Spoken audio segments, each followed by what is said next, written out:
Assalamualaikum warahmatullahi wabarakatuh.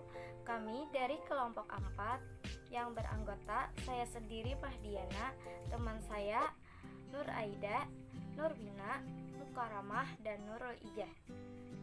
Di sini kami akan membahas tentang syarat-syarat evaluasi.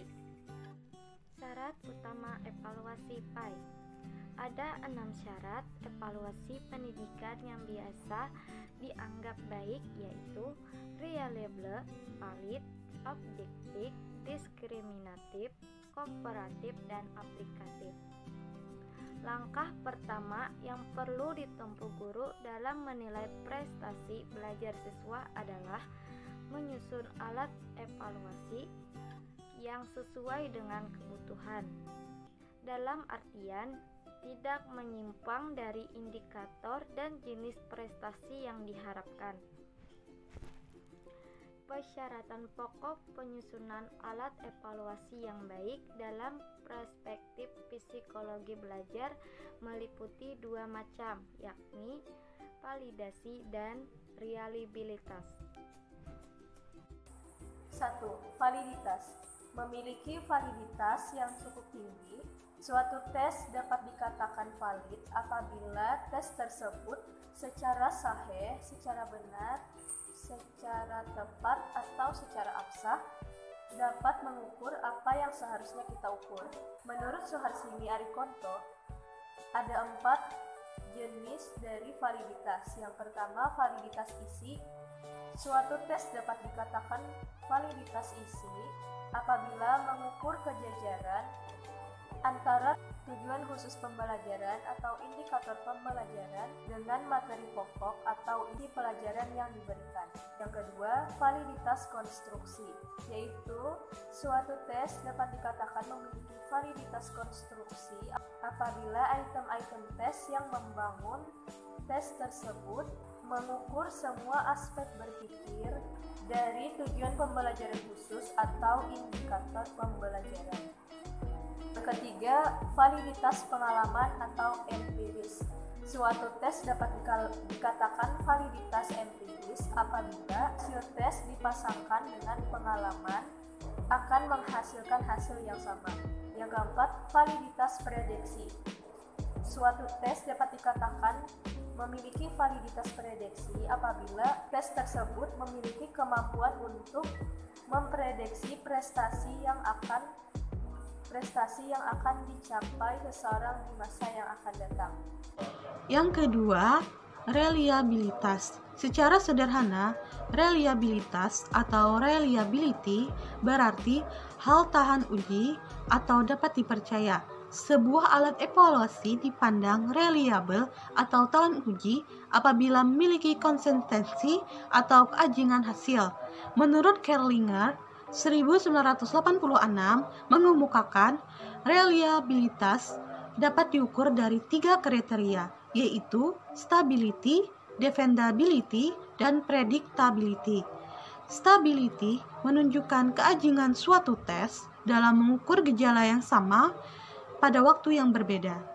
Defendability menunjukkan kemantapan suatu tes atau seberapa jauh tes dapat diandalkan.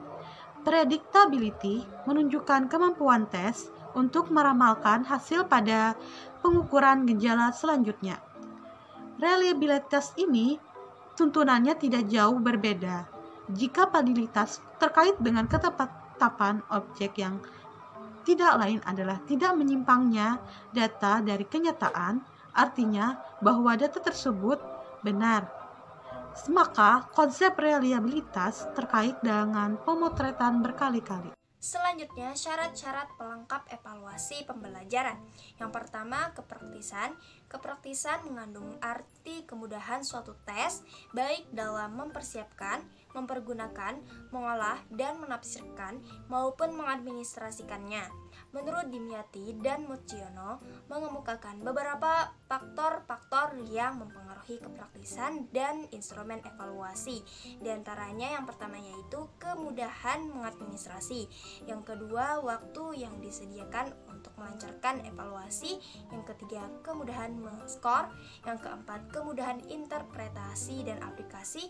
Yang kelima, tersedianya bentuk instrumen evaluasi yang ekuivalen atau sebanding. Selanjutnya, efisiensi. Suatu alat evaluasi diharapkan dapat digunakan dengan sedikit biaya dan usaha yang sedikit, dalam waktu yang singkat, dan hasil yang memuaskan. Efisiensi dapat dicapai dengan cara yaitu yang pertama, si penilai mampu memilih alat yang tepat untuk tujuan tertentu. Yang kedua, si penilai dapat mempertimbangkan perlu tidaknya mempergunakan beberapa macam alat penilai. Dan yang ketiga yaitu si penilai hanya memperhatikan hal-hal yang berhubungan dengan tujuan yang sama. Yang terakhir, C.